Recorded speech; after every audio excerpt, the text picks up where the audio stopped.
ဒီအပိုင်းအစမှာတော့ကူဆာနာဂီကဂျေးကိုတက်ခဲ့တဲ့သူဟာဂျင်မန်ဖြစ်တယ်ဆိုတာကိုကြိုယုံကြည်သွားအောင်ဖြန့်ချက်ကလှုပ်ထားတဲ့ဗီဒီယိုကိုပြသခဲ့ပါတယ်။ကူဆာနာဂီရဲ့ရွေချက်ကတော့ကျူးရဲ့ကလေးစားခြေချင်းစိတ်တွေကိုမီးမွေးပေးပြီးတော့ဂျင်မန်ကိုလိုက်လံအမဲလိုက်မဲ့ခွေးယူတစ်ကောင်လိုပြောင်းလဲပစ်ချင်တာပါ။ကူဆာနာဂီကစိတ်မကောင်းပါဘူးလို့ပြောရင်းနဲ့ဒီစစ်စင်ကိုယာရက်ဆိုင်ရတော့မယ်လို့ပြောလိုက်တော့မောက်ကိုကဂျင်း X နှစ်ယောက်လုံးကိုဆုံးရှုံးလိုက်ရတာတော့ဘာလို့ဒီစစ်စင်ကိုရက်ဆိုင်တာလဲလို့မေးခွန်းထုတ်လိုက်ပါတယ်။ကူဆာနာဂီကတော့ဒါဟာအထက်လူကြီးရဲ့အမိန့်ဖြစ်ပြီးတော့အခုချိန်မှာဆာဗာကိုပြန်လဲသိမ်းပိုက်ဖို့ကအရေးကြီးဆုံးတာဝန်ဖြစ်တယ်လို့ပြန်ပြောခဲ့ပါတယ်။ဒါအပြင်ဂျေးရဲ့ဇာပနာပွဲကိုကျင်းပဖို့အတွက်ကျူးရဲ့ဖွဲ့ကိုဂျပန်နိုင်ငံကိုအချင်းပြန်သွားဖို့အတွက်စိတ်ခိုင်းခဲ့ပြီးတော့ကျူးရဲ့ရှင်ထဲမှာတော့အာဂါဒတွေနဲ့နာကြီးမုံတီးမှုတွေနဲ့ပြည့်နှံ့နေခဲ့ပါတယ်။တပတ်မှာတော့ဂျီယန်သတိပြန်ရောက်လာတဲ့အခါမှာသူရောက်ရှိနေတာဟာဆေးရုံတစ်ခုဖြစ်နေခဲ့ပြီးတော့သူနာပြူမာလေးရောက်လာကအေယာရင်းရဲ့ခန္ဓာကိုယ်ကိုဆံဝင်လာရောက်စစ်ဆေးပေးလိုက်မယ်လို့ပြောလိုက်တော့သူမဟာအေယာရင်းမဟုတ်ပဲကြောင်ဂျီယန်ဖြစ်ပါတယ်လို့ပြန်လည်ညှင်းဆန်ခဲ့ပါတယ်။အဲဒီနောက်မှာတော့ဖွင့်မှုခင်ရောက်ရှိလာပြီးတော့ဂျီယန်ကိုမှတ်ပုံနဲ့ကတ်တဲ့တစ်ခုပေးလိုက်ပြီးမြဲနာမည်ပြောင်းလဲုံနဲ့ဘာမှထူးခြားလာမှာမဟုတ်ဘူးလို့တွေးမိတာကြောင့်မူလနာမည်ကြောင်ဂျီယန်ကိုပဲဆက်သုံးဖို့အတွက်ဆုံးဖြတ်လိုက်ပါတယ်။တကယ်တော့ဂျင်မန်အဝေးကြီးကိုထွက်မသွားသေးပဲတကားရှိမှတိတ်တဆိတ်ချောင်းနေကြတာဖြစ်ပြီးတော့ဒူမာလီကသူ့ကိုစိတ်ဆိုးနေတော့မေလားဆိုတာကိုစိုးရိမ်နေကြလို့ဖြစ်ပါတယ်။အဲဒီနောက်မှာတော့ဂျီယန်ကကြိုတင်ပြင်ဆင်ထားတဲ့အစီအစဉ်အတိုင်းဝူဂျင်နဲ့အတူပင်လယ်ထဲကိုတင်မောစီးပြီးတော့ထွက်သွားတဲ့အချိန်မှာပင်လယ်ပြင်လယ်မှာတန်တာကြောက်တန်းတဲ့တိုင်းမီကတင်မောပြက်ပြီးတော့ရေဝင်ကမြုပ်သွားခဲ့တာဖြစ်ပါတယ်။ဝူဂျင်ကတော့လေထဲမှာပိတ်မိကြံရစ်ခဲ့ပြီးတော့ဂျီယန်ကတော့အသက်ငယ်အင်ကြီးဝစ်ထားနိုင်ခဲ့လို့အသက်ဘေးကနေလွတ်မြောက်လာခဲ့တာဖြစ်ကြောင်းရဲရိတ်ကိုထွက်ဆိုချက်ပေးလိုက်ပြီးတော့အဲနောက်မှာတော့သူမကိုအိမ်ပြန်ဝင်ပေးလိုက်ကြပါတယ်။လက်ရှိထဲမှာပဲကူဆာနာဂီကဂျင်မန်ရဲ့တရားဝင်တုံ့ပြန်တိုက်ခိုက်မှုတွေစတင်နေပြီဆိုတဲ့သတင်းကိုရရှိလိုက်တာကြောင့်အငြိမ်မသက်ဖြစ်လာခဲ့ပါတယ်။ဘာဘီလုံရဲ့သတင်းစိုးတွေနဲ့လှုပ်ဝက်ချက်တွေဟာကမ္ဘာတဝန်းကမီဒီယာတွေမှာဇက်တိုက်ဖော်ထုတ်ခံလိုက်ရပြီးတော့ဘာဘီလုံဖွဲ့ကပုံကန်သူတွေကိုကြောတောက်နောက်ခံပြုတ်ပြီးတော့အစင်းမြင့်အရာရှိတွေကိုလုံးကျန်တာကနေစလို့မြောက်ကိုရီးယားတွေကိုခက်မီလက်နက်တွေခိုးသွင်းတဲ့အထိကိုဖော်ထုတ်ခံလိုက်ရပါတယ်။ဂျီယန်ကဟန်နရိုကျုံးကိုပြန်သွားခဲ့ပေမဲ့အပြစ်မကင်းသလိုခံစားနေရတာကြောင့်ဝူဂျင်ရဲ့နိုင်ပွဲတွေကိုမဝင်ဘဲနဲ့လှည့်ထွက်သွားတာကိုအတော်ကြီးတယောက်ကမြင်သွားခဲ့ပါတယ်။အတော်ကြီးကဂျီယန်စီကိုထွက်လာပြီးတော့ရရနင်းချောင်းဖြစ်ရတာလို့ကိုအပြစ်တင်နေတာလားဆိုပြီးတော့ဂိူနာတက်စွာမေးမြန်းလိုက်ပါတယ်။ဒီကျုံးမှာရှိတဲ့90%သောမိန်းမတွေရဲ့ယောက်ျားတွေကပင်လယ်ထဲမှာတေဆုံးသွားကြလို့မုံဆိုးမှဖြစ်သွားတာကြီးပဲ။ငိုနေလဲဝူဂျင်ကပြန်ရှင်းလာမှမဟုတ်တာမို့လို့ကြံ့ခံပြီးတော့ဆက်လက်ရှင်းတယ်ပါ။အချိန်တန်ရရတက်တာသွားလိမ့်မယ်လို့အတော်ကြီးကနှစ်သိမ့်ပေးခဲ့ပါတယ်။ဂျီကလည်းတောင်းမှန်ပါတယ်ဆိုပြီးတော့ထက်ခါပြောရင်းနဲ့ငိုကြွေးနေကြတာကြောင့်အတော်ကြီးကသူမကိုတန်ရောစင်ကြီးစွာပွေ့ဖက်လိုက်ပြီးတော့ဒေသခံတွေအားလုံးကသူတို့ဘာသာသူတို့စောင့်ရှောက်နိုင်ကြတာမို့လို့ငါတို့စိတ်မပူပဲထွက်သွားပါရောက်တဲ့နေရာမှာဘောအောင်ကောင်းမွန်ရှင်းတန်းပါဆိုပြီးတော့မှာကြားခဲ့ပါတယ်။တစ်ဖက်မှာလည်းဂျိုကတေဆုံးသွားတဲ့မောင်လေးကြီးရဲ့ရုံလောင်းကိုစိုက်ကြည့်နေအခုတော့တကယ်ပဲတယောက်တည်းကြံရစ်ခဲ့ပြီလို့ဝမ်းနဲ့ပူဆွေးစွာငိုကြွေးခဲ့ပါတယ်။ဒါအပြင်ဂျီကိုတတ်သွားတယ်လို့ထင်မှတ်ထားတဲ့ဂျင်မန်ကိုလည်းကလေးစားချေဖို့အတွက်ဆုံးဖြတ်လိုက်ပါတယ်။နိုင်ကိစ္စတွေအားလုံးပြီးဆုံးသွားတဲ့အချိန်မှာကျူကအဆအရသူတို့မောင်နှမကိုကူညီခဲ့တဲ့သူ့ဆရာကိုနှုတ်ဆက်ပြီးတော့ကျေးဇူးတင်စကားပြောခဲ့ကဒီအချိန်မှာကျူရဲ့အမည်ရင်းကအေးချီကဖြစ်တယ်ဆိုတာကိုသိခဲ့ရပါတယ်။အဲဒီနောက်မှာတော့ကျူတို့ဖွဲ့ရရန်သူတွေကိုအကျွေးမထားပဲစီးရင်ရှင်းဖို့အတွက်တောင်ကိုရီးယားနိုင်ငံစီကိုပြန်သွားဖို့အတွက်ပြင်ဆင်ခဲ့ကြပြီးတော့ကျူကအခုအမ်ကထိုင်းနိုင်ငံမှာလာလို့မေးလိုက်တော့အကပြစ်မှတ်နဲ့အတူကိုရီးယားကိုပြန်ရောက်နေပြီလို့ပြောလိုက်ပါတယ်။ဂျီယန်ကတော့ဝန်နေမှုတွေနဲ့အတူဟန်နမ်ဂျိုကျုံကနေထွက်ခွာခဲ့ပြီးတော့ဝါသစ်စားဖို့အတွက်ဂျင်မန်တို့ရဲ့ရှော့ပင်းမောနေရာတစ်စီကိုသွားခဲ့ပါတယ်။ဘရာသာဂျီယန်ကိုတွေ့တာနဲ့ဝမ်းသာအားရထွက်ကြိုခဲ့ကမြေအောင်လူဝက်စကန်စီကိုခေါ်သွားပေးခဲ့ပြီးတော့ဂျီယန်ကဦးလေးเจ้าကိုမေးမြန်းလိုက်တဲ့အခါဘရာသာကခေါင်းဆောင်ဟာဂျီယန်အတွက်အရန်စိုးရိမ်နေကြတာလို့ပြောပြခဲ့ပါတယ်။စကန်ထဲကိုရောက်သွားတဲ့အခါမှာတော့သူမဟာဂျင်ဦးချောစွန်းမေဟန်တို့နဲ့တွေ့ဆုံခဲ့ရပါတယ်။အဲနောက်ဂျင်မန်ကဂျီယန်ကိုနေရမယ့်အခန်းစီကိုခေါ်သွားခဲ့ပြီးတော့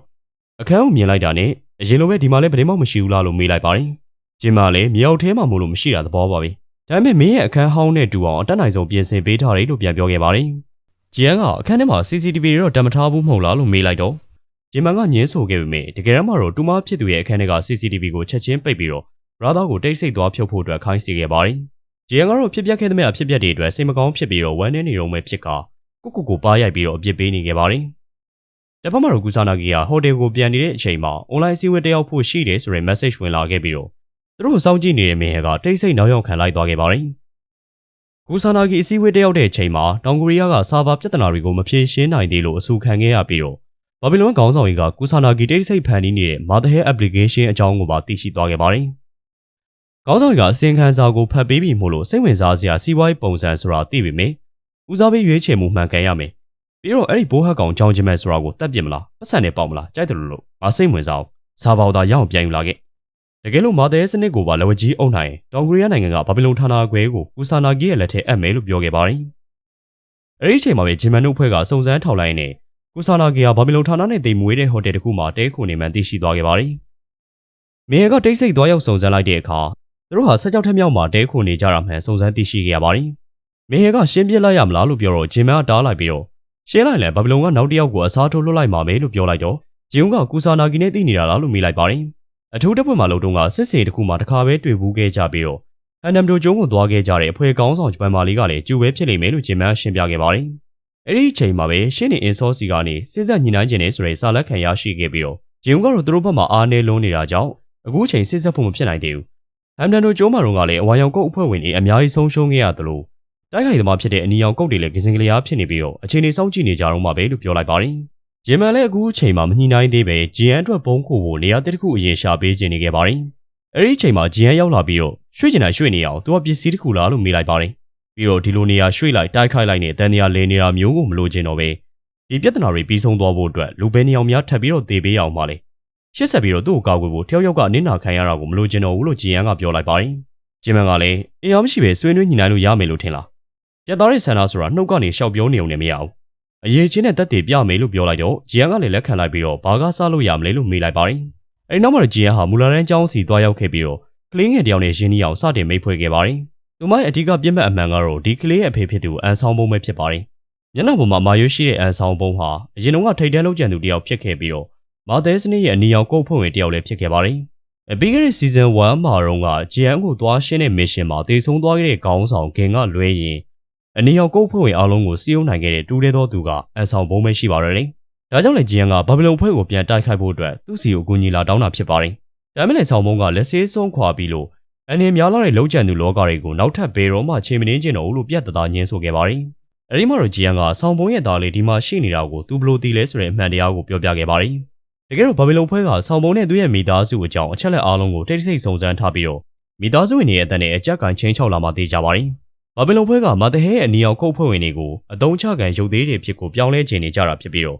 ့လွန်မြောက်နိုင်မဲ့တခွဲသောနီလန်ကတော့ဂျင်မန်တို့နဲ့ပူးပေါင်းပြီးတော့ဘာဘလုံကိုပြန်တိုက်ဖို့ပဲရှိပါတယ်ဒါပေမဲ့ဆောင်ဘုံကသူသားစီကိုနောက်ထပ်လူတွေထပ်လွှတ်လာရင်ဂျင်မန်ကိုရောဂျီအန်ကိုပါအမှုန့်ချေပစ်မယ်လို့ပြောပြီးတော့ထွက်သွားခဲ့ပါတယ်အပြန်လမ်းမှာရူချင်းကဂျီအန်စိတ်တမကြရအောင်နွန်းနွန်းထွေးထွေးနှစ်သိမ့်ပေးခဲ့ပြီးတော့ဦးလေးဖြစ်သူဂျင်မန်ရဲ့စိတ်နေသဘောထားကောင်းမှုပုံတွေကိုလည်းအခွင့်အာဏာပြောပြကာချီရတဲ့သူတွေကိုဆုံးရှုံးခဲ့ရတဲ့နာကျင်မှုကိုဂျင်မန်အသေးဆုံးပဲလို့ဆိုပါတယ်ဂျင်မန်ဝန်ထဲစရာကိစ္စတွေကိုအများကြီးကြုံတွေ့ခဲ့ရပြီးတော့မဆုံးနိုင်တဲ့ဒီအမောင်တန်တရားဇိုးကြီးကိုလက်ခံထားရတာဖြစ်လို့ဂျီအန်ကိုတမ်းမာလာစေချင်တာဖြစ်ပြီးတော့သူ့လိုလူမျိုးမဖြစ်စေချင်ခဲ့တယ်လို့ဂျီအန်လည်းသူ့ဦးလေးလိုမျိုးမဖြစ်ချင်တယ်လို့အဲ့လိုလည်းဘယ်တော့မှလုံးမှာမဟုတ်ဘူးလို့ဆိုပါတယ်မိမိကကြမ္မာကိုကိုယ်တိုင်ဖန်တီးနိုင်မှုအတွက်နောက်နေ့ကစပြီးတော့ဂျီအန်ဟာအပြင်းထန်စတင်လေ့ကျင့်ကအနီးကတိုက်ခိုက်တိုးတက်လာဖို့အတွက်မင်းရဲ့ကိုလေးရှင်းပေါ်ဖြစ်ကူညီပေးဖို့အတွက်တောင်းဆိုခဲ့ပါတယ်အဒါအပြင်ပစ္စတိုစက်တနက်ကနေစနိုက်ပါအထိတနက်မျိုးမျိုးပစ်ခတ်နည်းတွေကိုလည်းစူးစမ်းလေ့ကျင့်ခဲ့ပါတယ်အားလဲချိန်ဒီမှာ brother စီကနေ shopping mall စီမံခန့်ခွဲနည်းကိုတင်ယူပြီးတော့ချောဆိုးစီကလည်းစနစ်တွေရဲ့ hack လုံးနည်းကိုတင်ယူခဲ့ပါတယ်စူးစမ်းပြီးတော့တဖြည်းဖြည်းတိုးတက်လာတဲ့တူမာလေးကိုမြင်တော့ဂျင်မန်စိတ်အေးသွားခဲ့ရပါမယ်အပြင်မှာတော့အေးဆက်ဆက်မျက်နှာထားနေပါအဲဒီနောက်မှာဂျီအန်ကအဝါရောင်ကုတ်အဖွဲ့ဝင်အဖွဲ့မှုခင်ရဲ့တန်ရှင်းကုမ္ပဏီနဲ့စာချုပ်သစ်ချုပ်ဆိုခဲ့ပါတယ်brother ကသူနဲ့ဂျင်မန်နှစ်ယောက်ထဲသာတည်တဲ့အရေးပေါ်အခြေအနေတွေကိုကြိုတင်ပြင်ဆင်ထားတဲ့လှုပ်ထွက်ပေါက်စီကိုဂျီအန်ကိုခေါ်သွားခဲ့ပါတယ်ဒီအရေးပေါ်ထွက်ပေါက်ကနေဖြတ်တန်းသွားတာနဲ့တက်တွေတွေကိုဖျက်ဆီးပစ်ဖို့အတွက် shopping mall မှာရှိတဲ့ပစ္စည်းတွေအားလုံးချက်ချင်းပေါက်ကွဲသွားမှာဖြစ်ပါတယ်အပြင်းနဲ့လေ့ကျင့်ပြီးတဲ့နောက်မှာတော့ဂျီအန်ကအနားယူရင်းနဲ့သူမအနေနဲ့တခြားသူတွေလိုပဲတာမန်ရိုးရှင်းတဲ့ဘဝလေးကိုပိုင်ဆိုင်ချင်တာပါဆိုပြီးတော့မင်းဟဲကိုစိတ်ထဲရှိရာတွေရှင်းဖွင့်ခဲ့ပါတယ်မင်းကလည်းဒီမေးခွန်းကိုပဲအရင်ကဂျင်မန်ကိုမေးခဲ့ဘူးတာကိုသတိရသွားခဲ့ပြီးတော့အဲ့ဒီအချိန်တုန်းကသူမကိုဒေါ်လာ100နဲ့ရောင်းစားခဲ့တဲ့သူကိုဂလဲစားချေတက်လိုက်ပြီးတဲ့အချိန်ကစပြီးတော့သူမလည်းဒီလောကတွေကိုရောက်လာတာကြောင့်သူတို့လူတွေအတွက်စစ်မှန်တဲ့တာမန်ဘဝဆိုတာဘယ်တော့မှခံစားခွင့်ရမှာမဟုတ်ဘူးကံကြမ္မာပြဋ္ဌာန်းပြီးသားလို့သူမတွက်ဆထားပါတယ်ဒါပေမဲ့ဂျီအန်မှာတော့ဦးလေးဂျင်မန်ရှိတယ်လို့သူမကိုကာကွယ်ပေးမဲ့အဖွဲ့ဝင်တွေလည်းအမြဲရှိနေတာဖြစ်လို့ဒီလိုပေါ်မျိုးကပဲဂျီအန်အတွက်တာမန်ဆန်နေတာမဟုတ်ဘူးလားလို့ပြောလိုက်ပြီးတော့သတိလွတ်နေတဲ့ဂျီအန်ကိုကင်ပေါက်လိုက်ခါရန်သူတွေဟာအားနည်းချက်ကိုအမြဲတမ်းအသုံးချတတ်တာမို့လို့ဂျီအန်အနေနဲ့အမြဲတမ်းသတိထားနေရမယ်လို့သတိပေးလိုက်ပါတယ်အဲဒီနောက်မှာဂျီအန်ကစီနီယာတွေအားလုံးကိုခေါ်ပြီးတော့တိုက်ပွဲဝင်မဲ့အစီအစဉ်ကိုကိုယ်တိုင်အဆိုပြုခဲ့ပါတယ်တစ်ဖက်မှာလည်းဘာဘလုံဌာနကိုရှင်းနေအင်ဆော့ပြောင်းလာပြီးတော့ဂျင်မန်တို့ဘက်ကနေဆွေးနွေးညှိနှိုင်းခြင်းအကြောင်းကိုပြောလိုက်တော့ကူဆာလိုက်ကြီးကလည်းဂျင်မန်တယောက်ဘာတွေကြံစီနေတာလဲဆိုတာကိုစဉ်းစားနေရပါပြီအချင်းစုထားတဲ့တွေးဆုံပွဲနေရာကိုဂျီအန်ကတပွဲလုံးရဲ့ကိုယ်စားလှယ်အနေနဲ့ရဲဝံ့ဝံ့ရောက်ရှိလာခဲ့ပါတယ်ဂျင်မန်ကိုယ်တိုင်မလာပဲဂျီအန်ဖြစ်နေကြတာကြောင့်ရှင်းနေအင်ဆော့ကမထီမဲ့မြင်မျက်နှာပြေးနဲ့ကြည့်နေခဲ့ပါတယ်ဒါကြောင့်ဂျီအန်ကရှင်းနေအင်ကြီးမှာတက်ထားတဲ့ကင်မရာကိုကြည့်ပြီးတော့ကူဆာနာဂီအမီကိုအော်လိုက်ခါကိုစားလာတဲ့လူအစ်စ်မဟုတ်ပဲတာဝန်ရှိသူနဲ့ညှိနှိုင်းမယ်လို့ပြောလိုက်ပါတယ်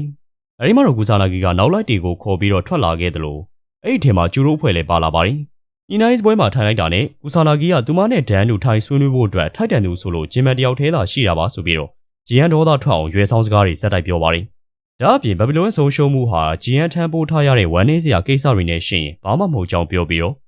ဂျီယန်ငယ်တွေကမိဘတွေဆုံးရှုံးခဲ့ရတဲ့အတိတ်ကနာကျင်စရာဒဏ်ရာတွေနဲ့လိုက်လံလုံးကြံခံရလို့ခြေဦးလက်ရာပုံအောင်ပြေးလွှားခဲ့ရတာတွေကိုလည်းထိုးနှက်တိုက်ခိုက်ခဲ့ပါတယ်။ဂျီယန်ကတော့စိတ်ရင်းနဲ့ပဲဒီချိန်ကစပြီးတော့ဂျင်မာဟာမာတဟဲလုပ်ငန်းတွေမှာလုံးဝပါဝင်ပတ်သက်မှုမရှိတော့ဘဲနှုတ်ထွက်တော့မှာဖြစ်ကြောင်းနှစ်ဖက်စလုံးကအကြမ်းဖက်တုံ့ပြန်နေကြရင်ရန်ညိုးတန်တရားမဆုံးနိုင်ပဲနှစ်ဖက်စလုံးအကြီးကျယ်ထိခိုက်ရလိမ့်မယ်လို့ဂျီယန်ကထောက်ပြခဲ့ပါတယ်။ဒါကြောင့်နှစ်ဦးနှစ်ဖက်အကျိုးရှိစေမယ့်စီးပွားရေးမိတ်ဖက်ဖြစ်ပူးပေါင်းမှုအတွက်ကန့်လန့်ချက်ကိုဆက်ပြောပြခဲ့ပါတယ်။သူမအစာဘာတွေကိုပြန်လည်လွှဲပြောင်းပေးနေုံနဲ့မကပဲဘာဘီလုံနေနဲ့အတူပြုလုပ်ထားတဲ့ app တွေကိုဖန်တီးစရာမလိုပဲမာတဟဲရဲ့အချက်လက်တွေကိုအဝေးမျှပေးသွားမယ်လို့ရှင်းပြခဲ့ပါတယ်။ဒါ့အပြင်အချိန်တန်လာရင်တော့မာတဟဲရဲ့လုပ်ငန်းတစ်ခုလုံးကိုဘာဘီလုံစီတင့်တော်တဲ့ဈေးနှုန်းနဲ့လွှဲပြောင်းရောင်းချပေးမယ်လို့ပြောခဲ့ပါတယ်။ဒီကန့်လန့်ချက်တခွေသောတောင်းဆိုချက်ကတော့အခုအချိန်ကစပြီးတော့ဘာဘီလုံနေနဲ့သူမရဲ့ဦးလေးချောင်းဂျင်မန်ကိုလုံးဝနှောက်ယှက်ခြင်းမပြုတ်ဘူးပဲဖြစ်ပါတယ်။အဲနောက်ဂျီယန်ကဆာဗာတင်ဆောင်ထားတဲ့ကားတော့ကိုကူဆာနာဂီထံကန်ပေးလိုက်ပြီးတော့ဒီတော့ကိုယူလိုက်ရင်ဒါဟာကန့်လန့်ချက်ကိုလက်ခံလိုက်တာပဲလို့ပြောခဲ့တယ်။ကူဆာနာဂီကဂျင်မန်ရဲ့ခေါင်း10လုံးယူလိုက်အောင်အဖွဲ့အစည်းရဲ့ဆုံးရှုံးမှုအတွက်မလုံလောက်သေးဘူးလို့သူငင်းလိုက်ရောဘာဖြစ်မှာလဲလို့ပြန်မေးလိုက်ပါတယ်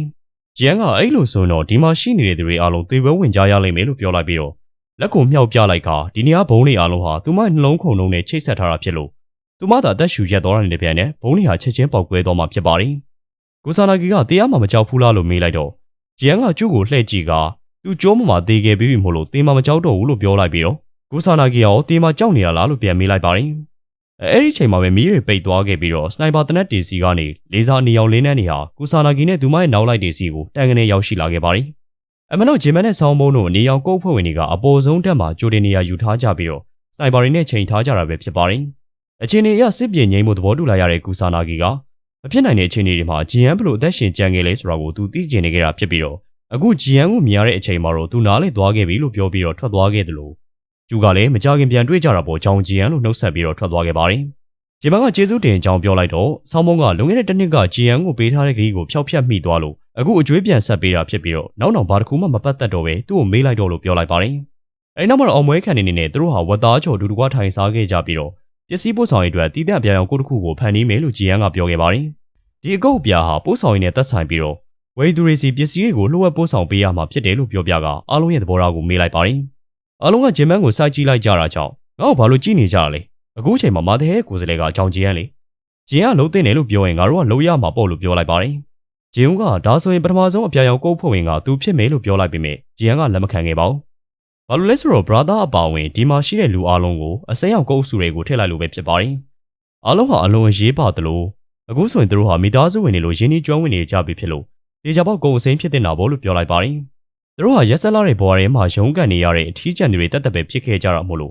့မိသားစုဆိုတဲ့စကားကြောင့်အားလုံးဟာစိတ်လှုပ်ရှားဝမ်းသာလို့အံ့ဩမြင့်တက်သွားခဲ့ကြပါတယ်။သူတို့ဖွဲ့ဟာမိသားစုတစ်ခုပြန်လဲမွေးဖွားလာတာကိုပျော်ရွှင်စွာခွက်ချင်းရိုက်ပြီးတော့အောင်မွေးခံခဲ့ကြပြီမယ်။အဲ့ဒီပျော်ရွှင်မှုကကြကြမခံခဲ့ပါဘူး။အဲ့ဒီချိန်မှာဂျင်မန်ကပါဆင်းစီကနေအကူအညီတောင်းတဲ့ဖုန်းကိုလက်ခံရရှိခဲ့ပြီးတော့ပါဆင်းအတန်ဟာအလွန်အားနည်းနေကသူ့ကိုလာရောက်ကူညီဖို့အတွက်အာဂူတီတောင်းပန်နေခဲ့တာဖြစ်ပါတယ်။အမန်တော့ပါဆင်ဟာကူဆာနာဂီတို့ဖွဲ့ရဲ့လက်ထဲကိုအဖမ်းခံထိထားကသူတို့ရဲ့နှိမ့်ဆက်ညှဉ်းပန်းမှုကိုရဲဆက်ဆက်ခံနေရတာဖြစ်ပြီးတော့ Season 2ရဲ့ Episode 5ကလည်းပြီးဆုံးလို့သွားခဲ့ပါတယ်။ဒီဘိုင်းမှာတော့လွန်ခဲ့တဲ့တစ်လကအဖြစ်ပြက်နဲ့စတင်ထားပြီးတော့ထိုင်းနိုင်ငံရဲ့နယ်ဘက်တနေရာမှာပါဆင်ကသားဖြစ်သူအတီနဲ့တူဒေဆုံးသွားတာကြာပြီဖြစ်တဲ့ဇနီးဖြစ်သူကိုလာရောက်ဂါရဝပြုပြီးတော့အပြန်လမ်းမှာသားဖားနှစ်ယောက်စားနောက်ရင်းနဲ့ဘဝကိုအေးချမ်းချမ်းဖြတ်သန်းနေခဲ့ကြပါတယ်။ဒီလိုမျိုးဘဝကိုအစဉ်ပြေပြေဖြတ်သန်းလာနေမှာပဲအသင်္ကာပွေရှင်တန်းတစ်ခုဟာသူတို့ရဲ့အိမ်ရှိကိုရောက်လာခဲ့ပါတယ်။အဲဒီလူတွေကတော့အခြားသူတွေမဟုတ်ပဲအမ်နဲ့အယ်တို့ဦးဆောင်လာတဲ့ဘာဘီလုံရဲ့အဖွဲ့တွေသာဖြစ်ပါတယ်။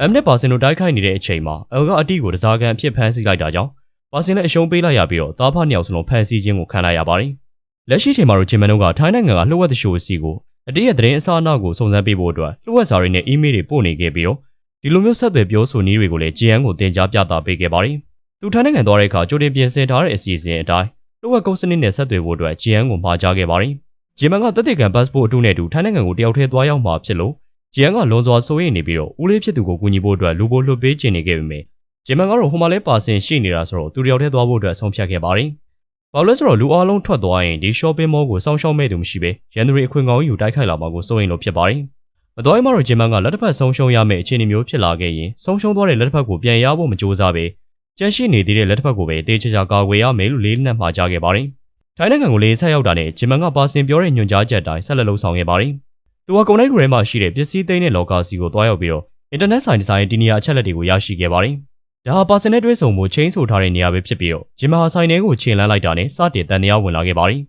ဘာလို့လဲဆိုတော့ဂိမ်းစောနေကြတဲ့လူတွေရဲ့ပုံစံဟာပုံမှန်မဟုတ်တဲ့လူမိုက်ပုံစံတွေပဲဖြစ်နေလို့ပါမကြမှာပဲဆိုင်ရဲ့နောက်ဘက်ကနေလူတယောက်ဝင်လာပြီးတော့မီရဲ့ main club ကိုပိတ်လိုက်တာကြောင့်တစ်ဆိုင်လုံးမောင်မဲသွားခဲ့တဲ့အချိန်မှာပဲဂိမ်းစောနေတဲ့သူတွေရဲ့တရုတ်မှန်ပေါ်ထွက်လာပြီးတော့လက်ထဲမှာဓမာကြီးတွေဂိုင်းဆောင်ထားတဲ့လူဆိုးတွေအဖြစ်ပြောင်းလဲသွားခဲ့ကြပါတယ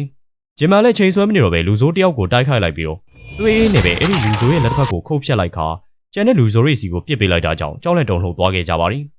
ဒါပေမဲ့ဂျင်မန်ကတယောက်တည်းဖြစ်ပြီးတော့သူတို့ဘက်ကလူဝင်အားတာလုံးနေတာမဟုတ်လို့အသက်ကိုပဓာနာမထားပဲဝိုင်းဝန်းတိုက်ခိုက်ခဲ့ကြပေမယ့်ဂျင်မန်ကမိနစ်ပိုင်းအတွင်းမှာမိတို့မိပုံလှုပ်လိုက်သည်မသိအားလုံးကိုအပြတ်ရှင်းပြလိုက်နိုင်ခဲ့ပါတယ်ဒါပေမဲ့ဒီအချိန်မှာပဲသူ့ရဲ့ခွန်အားတွေကုန်ခန်းနေပြီဖြစ်ပြီးတော့အပြင်ဘက်ကိုခြေလှမ်းလိုက်တာနဲ့ဘဘီလုံအဖွဲ့ရဲ့တပ်သားတွေကလျှက်စစ်တနက်နဲ့အနောက်ကနေပစ်ခဲ့ကြပါတယ်ဂျင်မန်ကလျှက်စစ်ဂျိုးတွေကိုအစွမ်းကိုရုံးကန်ဖြုတ်ပစ်ဖို့အတွက်စူးစမ်းခဲ့ပေမယ့်အဖွဲ့ကောင်းဆောင်ဂျိုးဆောင်ကူကဒုံးနဲ့ခေါင်းကိုရိုက်နှက်လိုက်တာကြောင့်သတိလစ်သွားခဲ့ရပါတယ်ဒီချိန်ထဲမှာပဲထိုင်းနိုင်ငံမှာရှိနေတယ်လို့ဂျင်မန်တို့ထင်ထားခဲ့တဲ့ပါစင်ဟာဝမ်ဘိုက်ကပြင်းထန်တဲ့ဒဏ်ရာကိုဖိထားရတဲ့မာသဲ shopping mall scan စီကိုလာခဲ့ပြီးတော့တကားဝရှေ့မှာတင်သတိလစ်သွားခဲ့ပါတယ်ဒီအဖြစ်ပြမတိုင်ခင်ကပါစင်ဟာဘဘီလုံဖန်စီခံရစဉ်ကရဲဆက်ဆက်နှိပ်စက်ညှဉ်းပန်းခံခဲ့ရပေမယ့်ဘယ်တော့မှရှုံးမပေးပဲကြမ်းကြမ်းခံနေခဲ့ပါသေးတယ်ဒါပေမဲ့ကူဆာနာကီကပါစင်ရဲ့အားနည်းချက်ဖြစ်တဲ့တားဖြစ်သူအတိမှာသွေးကင်ဆာရောဂါခံစားနေရတယ်လို့သိရှိသွားတဲ့အချိန်မှာတော့အရာလုံးပြောင်းလဲသွားခဲ့ပါတယ်လွန်ခဲ့တဲ့10နှစ်လုံးပါစင်အသက်နဲ့လဲပြီးတော့ရှာဖွေခဲ့သမျှငွေကြေးအလုံးကိုတားဖြစ်သူရဲ့ယောဂကုသစရိတ်အတွက်အကုန်ကြခံသုံးစွဲခဲ့တာဖြစ်ပါတယ်ဒါကြောင့်ကူဆာနာကီကတားဖြစ်သူရဲ့အသက်ကိုကယ်တင်ခြင်းရင်သူတို့ခိုင်းတာကိုလုပ်ပေးရမယ်ဆိုပြီးတော့အကြက်ကကန်လှန်ခဲ့ပါတယ်စကားလေးပြောပြီးတော့ကူဆာနာကီကပါစင်ရဲ့ဝမ်ဘိုက်ကိုတနက်နဲ့ရဲဆက်ဆက်ပစ်ခတ်လိုက်ပြီးတော့တနက်တန်ရရဲ့အပေါက်ထဲကိုအတန်ဖန်းဆက်ထိုးထည့်လိုက်ပါတယ်လက်ရှိချိန်ကိုပြောင်းလာတဲ့အခါပါစင်ဟာသတိပြန်ရလာခဲ့ပြီမေသူတို့စကားပြောသမျှအရာလုံးကိုဘာဘီလုံအဖွဲ့ကခိုးနားထောင်နေခဲ့ကြပါတယ်သူတို့ကပါစင်ကိုတားဖြစ်သူရဲ့အသက်နဲ့ချင်းချောက်ပြီးတော့မိတ်ဆွေတွေကိုတစ္ဆာဖောက်ဖို့အတွက်ကြက်ကင်ခဲ့တာမို့လို့ပါစင်ခင်ဗျာဘာဘီလုံအဖွဲ့ဇညွန်းတက်ထားတဲ့အတိုင်းအားလုံးကိုလိန်ညာခဲ့ရပါတယ်သူကဂျင်မန်ပြောတဲ့လှုပ်ဝက်တရှိုးစီကနေရလာတဲ့သတင်းရဲ့တင်နေရအတိုင်းကိုရီးယားနိုင်ငံကိုရောက်တာနဲ့သွားခဲ့ရမှာတော့ရန်သူရဲ့ချောင်းမြောင်းတိုက်ခိုက်မှုကိုခံခဲ့ရတယ်ဆိုပြီးတော့လိန်ညာပြောခဲ့ပါတယ်ဒီသတင်းတို့ကြောင့် GNO အဖွဲ့ခေါင်းချောက်သွားခဲ့ရပြီးတော့ message ပို့သူဟာပါစင်မို့ပဲဂျင်မန်ကိုထိုင်းနိုင်ငံစီချိန်ခဲ့တာဘာလို့လဲဆိုပြီးတော့တန်တရားဝင်လာကြပါတယ်ဒါအပြင်အဲ့လူဟာသူတို့ရဲ့ထိတ်တန်းလှုပ်ဝက်ဆက်သွယ်နီးလန်းတွေကိုဘာကြောင့်ဒီလောက်ထိသိနေရတာလဲဆိုပြီးတော့ပို့လို့တော့စိတ်ရှုပ်သွားကြပါတယ်လက်ရှိအချိန်မှာဂျင်မန်နဲ့ပါဆက်သွယ်မရတော့တာကြောင့်အားလုံးအတွက်ပို့ပြီးတော့စိုးရိမ်ပူပန်စရာဖြစ်လာခဲ့ရပါတယ်ဒီချိန်ထဲမှာပဲဂျင်ဦးကပါစင်ကိုစကန်တေးရဲ့ပတ်ဝန်းကျင်စီကိုလိုက်ပြပေးခဲ့ပြီးတော့အပြင်မှာအပြင်ဟောင်းနှွမ်းနေတဲ့ကောက်ပဲသီးနဲ့အချောက်ခံစက်ယုံလို့ထင်ရပေမယ့်မြေအောက်မှာတော့ခင်မီဆန်းတဲ့နေပညာစနစ်တွေတက်ဆင်ထားတဲ့ shopping mall ကိုတည်ဆောက်ထားတာပါဂျင်မန်ဟာဒီနေရာကိုပုံမှန်လူနေရက်ကွက်အဖြစ်အသွင်ပြောင်းလိုက်တာမို့လို့အရန်ကိုပါနဲ့လုံနေလို့ပြောရမှာဖြစ်ပါတယ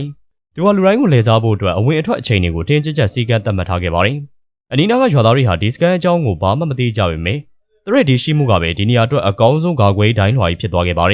ယ်ဂျင်ဦးကဝယ်တော်တွေကိုအာမခံပြီးတော့လှုပ်ရှုပ်နေတဲ့အချိန်မှာပဲမတင်ကားစရာမျိုးသမီးတယောက်ရောက်ရှိလာခဲ့ပါတယ်အဲ့ဒီမျိုးသမီးကပါစင်စီကိုပဲနဲ့ဘူးတပူကန်ပေးလိုက်ပြီးတော့ဘာဘီလုံဖွဲ့ကသူ့ရဲ့လှုပ်ရှားမှုတိုင်းကိုစောင့်ကြည့်နေတယ်လို့သတိပေးခဲ့ပါတယ်ဒါအပြင်သားဖြစ်သူကိုအသက်ရှင်လျက်မြင်ကျင်သေးရင်ဘာလှဲခွက်မှမသုံးဘူးပါတင်းကျပ်ချင်းချောက်သွားခဲ့တာဖြစ်ပါတယ်ဒီစကားကိုကြားလိုက်ရတဲ့အခါပါစင်တယောက်ခေါင်းတစ်ပန်းကြီးသွားပြီးတော့စကန်ထဲမှာဘာဘီလုံရဲ့တရှို့ဘယ်နှစ်ယောက်တောင်ရောက်နေပြီလဲဆိုတာကိုမသိနိုင်တော့ပဲအတော်လေးကိုစိတ်ရှုပ်ထွေးသွားခဲ့ပါတယ်သူ့မှာတခြားရွေးချယ်စရာမရှိတော့တာကြောင့်ပဲနဲ့ဘူးထဲမှာဝှက်ထားတဲ့ဆွဲကြိုးကိုထုတ်ခါလေဘေးမှာဆွဲထားလိုက်ရပြီးတော့အမှန်တော့အဲ့ဒီဆွဲကြိုးဟာအစစ်မြစ်စကန်နာစက်ပစ္စည်းတစ်ခုပဲဖြစ်ပါတယ်ပါစင်ရဲ့မျက်နှာဟာ PR တွေနဲ့ပြည့်ရှိစေကြောင်းမရှုမလပြည့်ရွေးနေခဲ့ပြီးတော့သူ့ရဲ့ဒီလောက်ရဟာတိုက်ပွဲတစ်ခုလုံးရဲ့အကဲအဖြတ်ကိုပြောင်းလဲသွားစေနိုင်တယ်ဆိုတာကောင်းကောင်းသိနေခဲ့ပါတယ်ဂျင်ကဦးလေးဖြစ်သူဂျင်မန်နဲ့ဆက်သွယ်ဖို့အတွက်နေလန်းရှာနေတဲ့အချိန်မှာပါစင်ကတော့စကန်တစ်ခုလုံးကိုလိုက်လံကြည့်ရှုစစ်ဆေးနေခဲ့ပါတယ်စကန်ရဲ့ဒီနေရာအချက်လက်အားလုံးကိုအဲ့ဒီစကန်နာကမှတ်တမ်းတင်ယူပြီးတော့ဘာဘီလုံရဲ့ဌာနစီကိုတိုက်ရိုက်ပေးပို့နေတာကြောင့်ရန်သူတွေဟာစကန်ရဲ့မြေပုံအစ်စ်ကိုရေးဆွဲနိုင်သွားခဲ့ကြပါတယ်ဂျင်ဦးနဲ့ brother တို့ကတော့မိမိတို့ရဲ့မိတ်ဆွေကိုနည်းနည်းမှတန်တရားမဝင်ခဲ့ကြပဲစကန်ဝင်ထွက်တကားစကားဝက်ကိုပါသတိမထားမိကြပဲမတော်တဆပြောလိုက်မိကြပါတယ်ဒီချိန်ထဲမှာပဲထိုင်းနိုင်ငံမှာအဖမ်းခံထားရတဲ့ဂျင်မန်ဟာမျက်နှာချက်ကနေဇောက်ထိုးဆွဲချိတ်ခံထားရပြီးတော့ကြည့်ရတာလွန်စွာမှတနာစရာအခြေအနေဖြစ်နေခဲ့ပါတယ်ခေါင်းဆောင်ဂျိုဆောင်ကတော့ဂျင်မန်ကိုကြည့်ပြီးတော့အနိုင်ရခြေမရှိတဲ့စစ်ပွဲတွေကိုခုံမွင်ပဲနဲ့အလိုက်တင်တာနေခဲ့ရင်ဒီလိုတွဲလောင်းချိန်ဆွဲမခံရတော့ဘူးပေါ့လို့လှောင်ပြောင်သေးတဲ့စကားနဲ့ဒရက်ဆက်တွေပြောဆိုနေခဲ့ပါတယ်ဂျင်မန်ကတော့ဒီငိန်စွာနဲ့ပဲဇက်ပိတ်ထားအတီးပမာရှိလဲဆိုတာကိုသာပြောပြလိုက်ပါအဲ့ဒါဆိုရင်အရင်တီကျွမ်းခဲ့တဲ့အချိန်တွေကိုထောက်ပြီးတော့အသက်ချမ်းသာပေးမယ်လို့ပြောလိုက်ပါတယ်ဒီစကားကိုကြားတော့ဂျိုဆောင်ကဒေါသထွက်သွားကဂျင်မန်တန်မိုးထားတဲ့တူမဖြစ်သူနဲ့မာသဟဲဘလို့ပြိုလဲသွားမလဲဆိုတာကိုတွေးစီရမယ်လို့ပြောလိုက်ပြီးတော့ညတာမှုမရှိပဲထိုးနှက်လိုက်ပါတယ်တပတ်မှာတော့ဂျီယန်ဟာအတီးရှိနေတဲ့နေရာအချက်လက်တွေကိုမတင်ကားဖြစ်လာပြီးတော့တရှိုးဟာသတင်းတူတွေကိုတမင်တကာပေးပို့လိုက်တာလို့တန်တရားဝင်ခဲ့ပါတယ်ဘာစင်ကသူသွားမယ်လို့ပြောတော့ဂျီယန်ကသူ့ဆရာကိုစိတ်ပူတာကြောင့်ဂုတိသေးကြသေးတာမဟုတ်ဘူးလို့ပြန်ပြောလိုက်တော့ဘာစင်ကသူသွားပြီးတော့အတီးပြုတ်ကြည့်မယ်ကျန်တဲ့လူတွေကဂျင်မန်ကိုမြင်မြန်ရှာကြဆိုပြီးတော့ပြောလိုက်ပါတယ်အတီးပြုတ်ဖို့ဆိုရင်သူသွားမယ်လို့ဝင်ပြောလိုက်တဲ့မင်းဟဲကိုအခုဂျင်မန်ပြောင်းနေတဲ့အခြေအနေမှာတယောက်ယောက်ထွက်သွားတာကအကြံကောင်းမဟုတ်ဘူးလို့ချောဆုံးကဝင်ထောက်ပြပါတယ်ဂျန်ကဒီလိုအခြေအနေမှာတယောက်တည်းလှုပ်ရှားတာကအန်နီယများလို့ဒီနေရာကိုသူတို့ကာကွယ်ထားမှာမို့လို့ မင်းဟဲကိုပါစင်နဲ့တူတူလိုက်သွားဖို့အတွက်ပြောလိုက်ပါတယ်။ဘာဘီလုံဌာနမှာတော့မာသဟဲ shopping mall ရဲ့မြေပုံစနစ်ကိုတောင်းစစ်ရောက်တေချာစီစစ်သုံးသပ်နေကြပြီးတော့သူတို့ရဲ့အစီအစဉ်အမှန်ကပါစင်ရဲ့လက်ကိုသုံးချပြီးတော့မင်းဟဲကိုရှင်းထုတ်ပစ်ခါစကိုင်းရဲ့အတောင်တင်းဆုံးကာကွယ်ဒိုင်းလွှာကြီးကိုလွယ်ကူကူဖြိုခွင်းပစ်ဖို့ဖြစ်ပါတယ်။သူတို့ရီမန်ချက်က GN ကိုအရှင်ဖန်းကတစားကန်လုပ်ပြီးတော့ဂျင်မန်ထွက်လာအောင်ချိန်ချောက်ခါထောင်ချောက်စင်ဖန်ဆီးခြင်းနေကြတာဖြစ်ပါတယ်။ဒီလိုလှုပ်ရှားဖြင့် DJ mission ကိုမလွဲမသွေအောင်မြင်အောင်ဆောင်ရွက်ဖို့အတွက်စူးစမ်းနေကြတာဖြစ်ပါတယ်။ကိုဆာနာကီကဒီချိန် GN ကိုဖမ်းမဲ့စစ်စင်မှာကျူဦးဆောင်တဲ့အဖွဲ့အပြင်အခြားအထူးတစ်ဖွဲ့ကိုပါထပ်မံအင်အားဖြည့်တင်ထားခဲ့ပါတယ်။ကိုဆာနာကီကဂျင်မန်ကိုဖမ်းမိထားပြီဆိုတဲ့သတင်းကိုကျူရိုကိုအသိမပေးပဲတမင်ဖုံးကွယ်ထားခဲ့တာဖြစ်ပါတယ်။ဒီလိုလိုရတဲ့ရွယ်ချက်ကတော့ကျူအနေနဲ့သူ့မောင်လေးဂျေကိုဂျင်မန်တက်တယ်လို့ထင်နေတာကြောင့်ဂျင်မန်လွတ်နေသေးမှ GN ကိုယူမမိုက်ဆက်လက်လိုက်လံအမဲလိုက်မှာမဟုတ်လို့ဖြစ်ပါတယ်။တစ်ဖက်ကဂျင်မန်ကတော့ဂျိုဆောင်ရဲ့အခြေအနေစီကိုထွက်သွားတာနဲ့သူဟာအားကုန်သုံးပြီးတော့အပေါ်ကိုခနာကိုမြောက်တင်လိုက်ခါရှောင်းတဲ့တန်ညိုးကိုတွဲချိတ်ပြီးတော့ရှင်းအောင်ထားတဲ့ဂျိုးကိုရအောင်ဖြုတ်ခဲ့ပြီးတဲ့နောက်မှာတော့ဝင်လာတဲ့လုံခြုံရေးဆောင်ကိုလျှက်ပြက်အရှိန်နဲ့ထိုးနဲ့လေးထိုးပစ်လိုက်ပါတယ်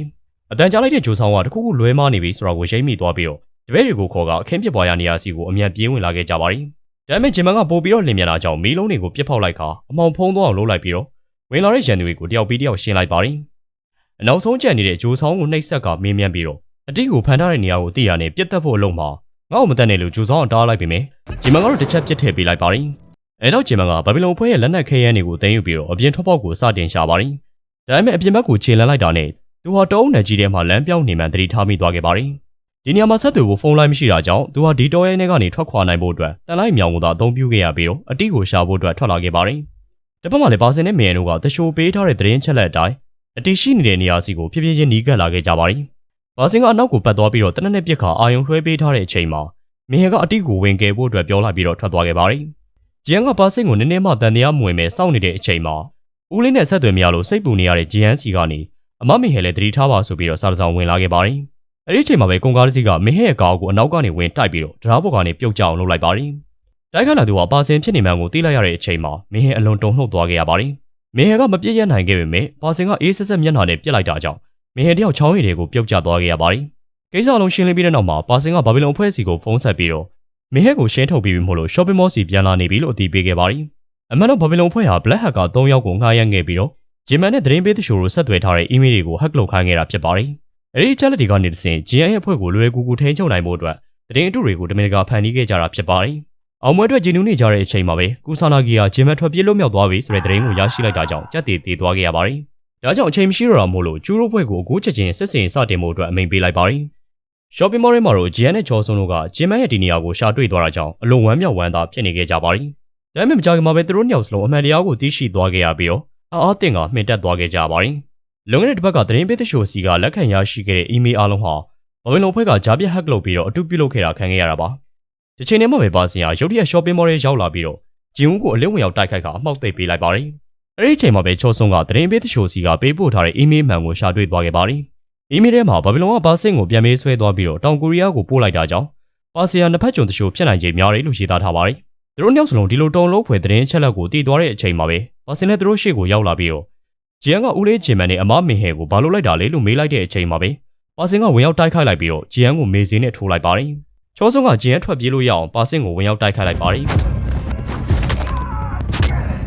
အတန်ကြာတိုက်ခိုက်ပြီးတဲ့နောက်မှာတော့ပါစင်ကချောဆွန်ကိုအမှောက်သိပ်လိုက်နိုင်ခဲ့ပါတယ်။ထွက်ပြေးသွားတဲ့ဂျီယန်ကသူ့ရဲ့အခန်းထဲကိုဝင်ပြီးတော့မေးစေးပြည့်စီမဲ့ဆေးထိုးလိုက်ခါဘရာသာစီသွားခဲ့ပေမယ့်ပါစင်ကဆာဗာမာကတ်ထိုးလိုက်ပြီးတော့လုံခြုံရေးစနစ်မီအားလုံးကိုဖျက်ပစ်လိုက်တာကြောင့်ဂျီယန်ကတကားအဝင်ထွက်တွေဖွင့်မရတော့ပဲပိတ်မိသွားခဲ့ပါတယ်။ကံကောင်းစွာနဲ့ပဲညံကောင်းလုံးတဲ့ဂျီယန်ဟာဓာတ်တွေကားတွေကမီးဘေးထွက်ပေါက်ကိုတည်ရသွားခဲ့ပါတယ်။တစ်ဖက်ကဘရာသာကလည်း CCTV တွေအကုန်ပိတ်သွားခဲ့တာကြောင့်တခုမှားယွင်းနေပြီဆိုတာကိုသိသွားခဲ့ပြီးတော့ဂျင်ဦးချောဆွနဲ့ဂျီယန်တို့ဗမာရှိနေလဲဆိုပြီးတော့စပီကာနဲ့လှမ်းမေးနေတော့မှပဲဂျီယန်ရောက်လာခဲ့ပြီးတော့ပါစင်သစ္စာဖောက်သွားပြီမို့လို့ဘရာသာလက်ကိုဆွဲပြီးတော့ထွက်ပြေးရမယ်လို့ပြောလိုက်ပါတယ်။ဒါပေမဲ့ပါစင်ကအစင်းနဲ့စောင့်နေခဲ့ပြီးတော့ဂျီယန်ကသူ့စီယာပါစင်ကိုတနက်နဲ့ချိန်လိုက်ပြီးမယ်လေဘလို့မှမပြည့်နိုင်ပဲဖြစ်နေခဲ့တာကြောင့်အခွင့်ကောင်းကိုရသွားတဲ့ပါစင်ကတနက်ကိုဝင်လူလိုက်ခါနှစ်ယောက်လုံးကိုအမှောက်သိပ်လိုက်ပြီးတော